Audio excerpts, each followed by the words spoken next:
Hey YouTube, I'm making this video and I just want to focus mostly on the assets and say when you convert from one asset to another, you're just changing within the asset category. So if you take your cash and you invest in a stock, you invest in a business, then you're not taking that money and expecting it to be gone. It doesn't become a liability. If you invest in something to another form of asset, it's still an asset, which is a pretty simple concept, but a lot of people don't particularly see it that way. So if you had, say, $10,000 in cash and you spent $5,000 of it into gold and silver, you still have $5,000 in assets.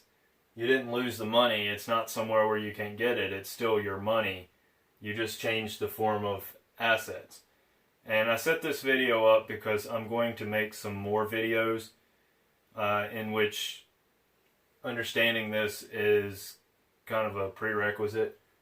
Now, if I were to take my cash and I went and bought a truck just for the purposes of having it, then it's a liability. Yeah, I might be able to sell the truck. I'm probably not going to get what I paid for it if I bought it new. So if I were to spend the money on a truck and it's a liability, that's different than if I were to buy an asset. So if I took that cash and I wanted to buy precious metals and just have them sit there, they're not necessarily making me money. They're more of a hedge. But it's still an asset. It's still something that I own that is still mine. And it still has its value, and it's generally ever increasing with the price of gold and silver.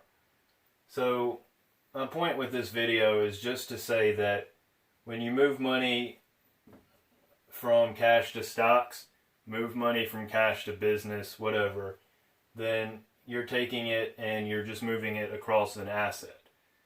You're not moving it, you're not losing it, you're not really putting it necessarily at risk, you're just moving it into a different category. Same as if you cash the stock back into cash. It's still yours, it's still an asset versus the liabilities. So this whole video is just going to focus on the assets.